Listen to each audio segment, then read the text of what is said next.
In this lesson, we're gonna learn the advanced playing of the perfect cadence. We learned about perfect cadence, imperfect cadence, interrupted cadence, and the plagal cadence. So today we'll discuss more about perfect cadence. So I hope you still remember what is a perfect cadence. Basically, a perfect cadence is a chord 5 and go to chord 1. So if you're a classical player, then you should be very familiar with this 5-1. And to make it a bit sound more smooth ending, we'll have a dominant 7, which means a 1, 3, 5, 7. So if you are a pure classical player, you learn about a 4-part harmony. The 7 of the chords need to resolve to the third note of the chord 1, and the leading note need to resolve to the tonic. So this is what you have.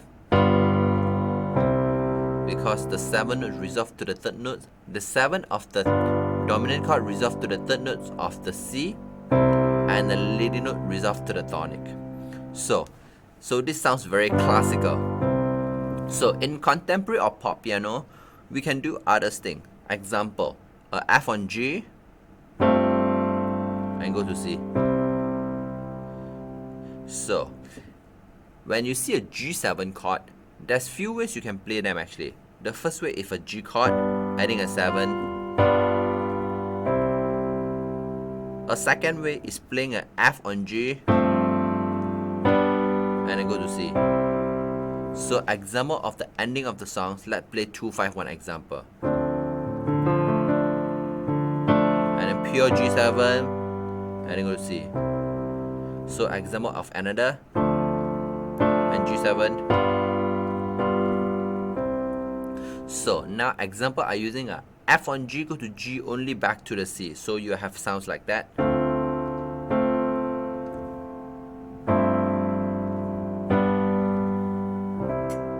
Okay. So this is how you have the option of playing others than the pure G7. So basically, how's the F on G come? So actually basically it's the extension of G chord. You can have a 7, 9 and 11.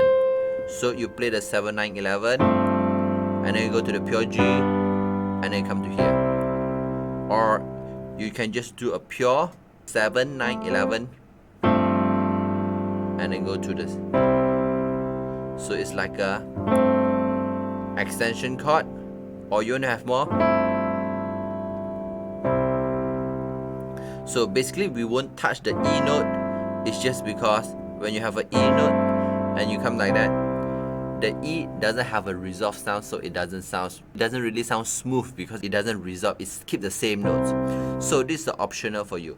Of course, if you want to learn improvisation, play song by ear, style transformation, fancy accompaniment, playing without music sheet, composition and arrangement, you can sign up for our PPT Pop Piano Technology course at the link below.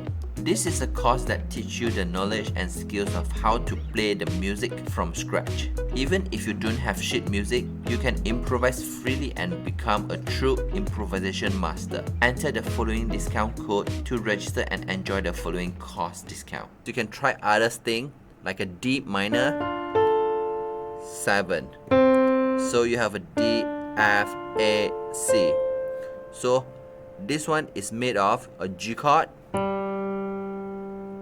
3, 5, 7, 9, 11. But you omit the third note. So you have a D minor on G.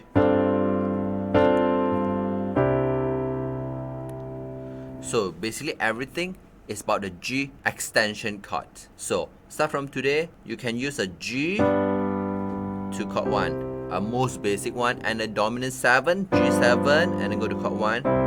You can use a F on G and go to chord 1. And also you can use a D minor 7 on G, go to chord 1. And of course, basically going back to chord 1, you can go to a C9. So basically when you play a C9, you can omit the first note. So when you have a D minor on G, so it sounds a bit more colorful.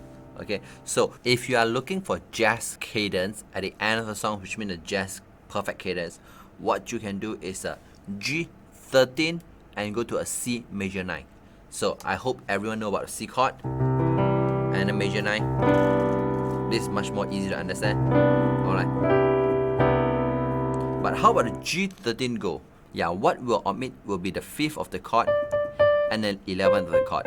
So the third note will be a very important note because it will define whether it's a major triad or the minor triad. So remember, third notes cannot be omitted. I would say 99%. Sometimes you'll see third note is being omitted.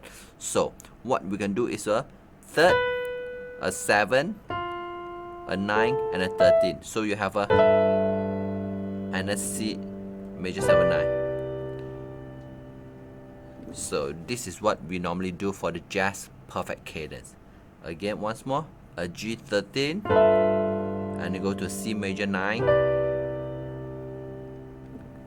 Everything is still based on a G extension chord, so it still have a basic of G chord there. Hope you learned something today. Enjoy. If you like our teaching and you have learned something, please help us to click the like button in just 1 second.